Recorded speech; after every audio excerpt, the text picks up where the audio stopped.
Psikosomatis berasal dari bahasa Yunani, psyche yang berarti pikiran dan soma yang berarti tubuh. Jadi, psikosomatis adalah penyakit yang melibatkan pikiran dan tubuh, di mana penyakit fisik disebabkan oleh tekanan psikologis yang dapat berasal dari stres, seperti lingkungan sosial sehingga membentuk kecemasan yang mempengaruhi fungsi tubuh.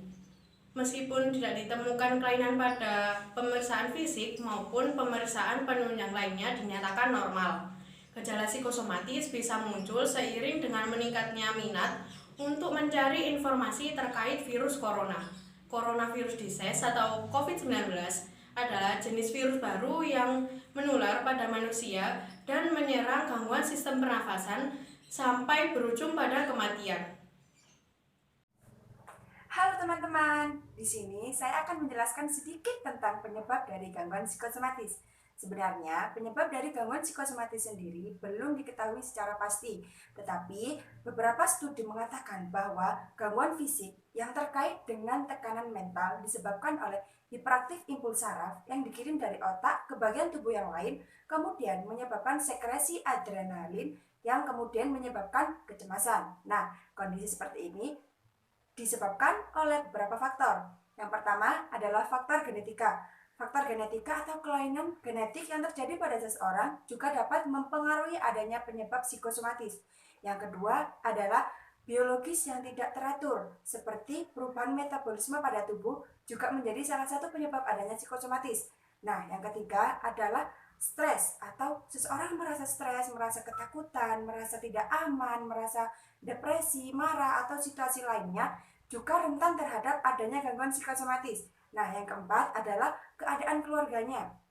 Tidak terciptanya keluarga yang harmonis, keluarga yang kurang rukun, perilaku orang tua terhadap anaknya juga menjadi salah satu penyebab gangguan psikosomatis. Nah, sekarang teman-teman sudah tahu kan penyebab dari gangguan psikosomatis? Halo teman-teman, jadi kalian tahu nggak sih apa gejala-gejala jadi psikosomatis? Jadi, seseorang yang terkena psikosomatis akan mengalami beberapa kondisi fisik seperti sakit kepala, sakit perut, punggung bagian belakang terasa sakit, jantung berdebar-debar, badan kita gemetar hingga kita berkeringat, kita susah tidur, sesak nafas, nafsu makan kita berkurang, badan kita lemas, dan kita akan mengalami demam, batuk, dan flu. Dan kondisi fisik ini akan terjadi terus berulang dan berganti-ganti tempat, sehingga dirasa akan sangat mengganggu dan tidak wajar. Jadi kalian harus segera periksa ke dokter, apakah itu memang benar-benar kalian terkena coronavirus, ataukah itu kalian terkena psikosomatis. Assalamualaikum warahmatullahi wabarakatuh. Halo teman-teman, bagaimana kabarnya nih? Semoga baik-baik saja ya dan tetap stay di rumah. Jadi di sini saya akan menjelaskan tentang penyakit fisik akibat gangguan psikosomatis. Kalian semua sudah tahu gak penyakit fisik apa saja yang berdampak akibat gangguan psikosomatis? Ada banyak kasus yang menunjukkan bagaimana gangguan psikosomatis itu berdampak pada kondisi fisik seseorang. Bagian tubuh yang berdampak juga tidak pasti. Setiap orang itu bisa berbeda-beda. Beberapa kondisi fisik yang mungkin berdampak, yang pertama, kekebalan tubuh itu menurun. Seseorang yang sedang mengalami stres menyebabkan kekebalan tubuhnya itu menurun. Mulai dari yang paling ringan, orang lebih mudah jatuh sakit saat stres. Yang kedua, gangguan fungsi organ tubuh. Gangguan psikosomatis itu juga bisa memicu masalah pada gangguan fungsi organ tubuh. Mulai dari tekanan darah tinggi dan gangguan pencernaan seperti sakit emah dan lain sebagainya.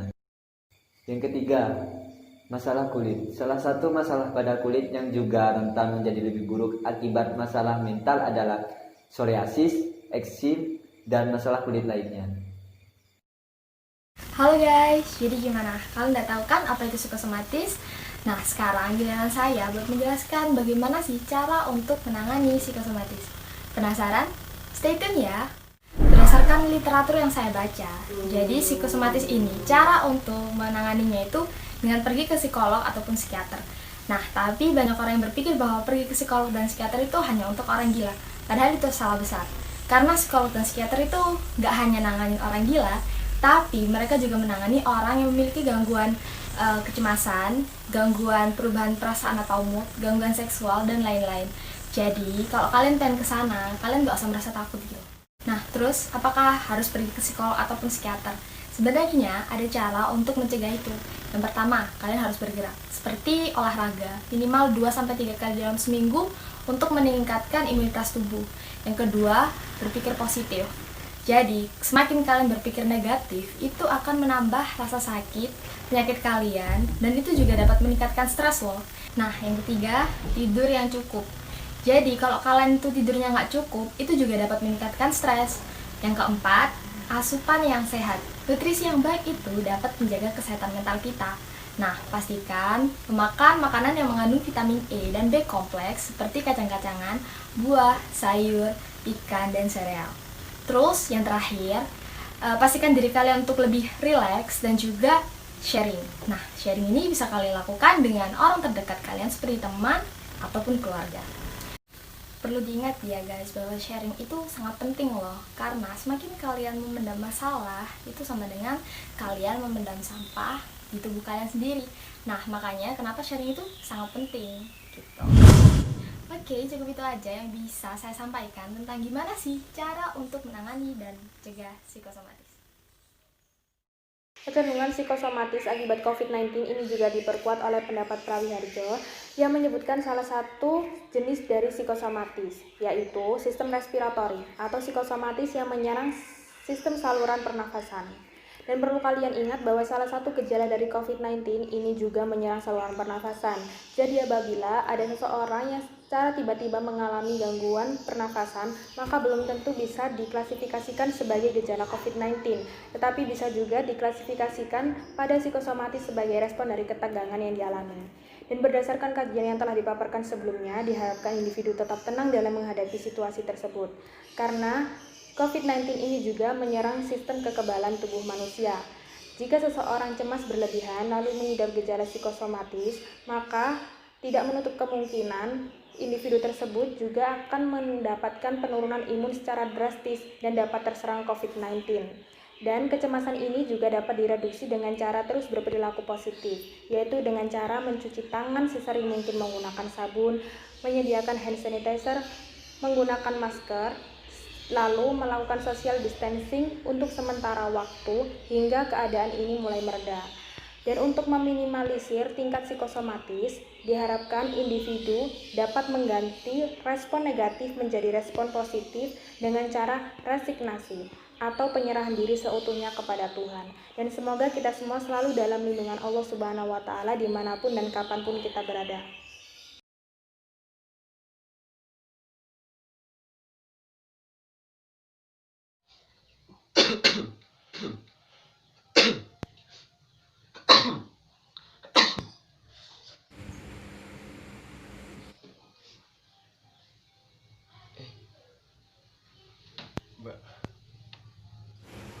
Oh iya mas.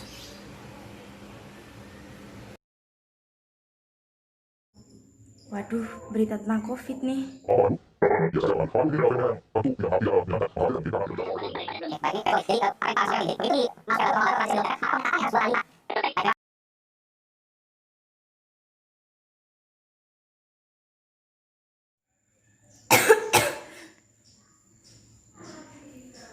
Aku harus cek ke dokter dulu nih.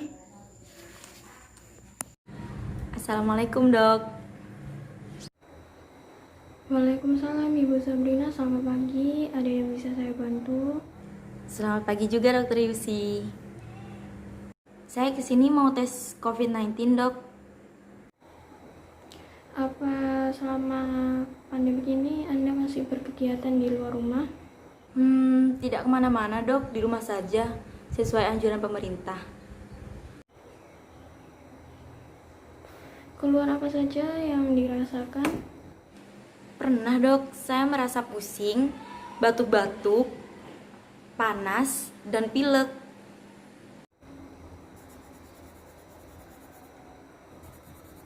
Oke baik, saya ambil darahnya dulu untuk dites lebih lanjut ya Bu.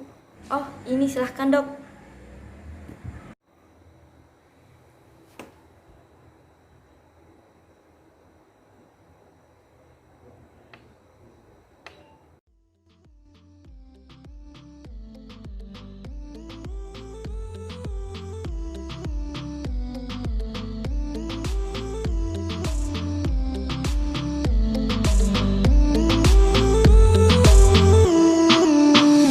Thank you.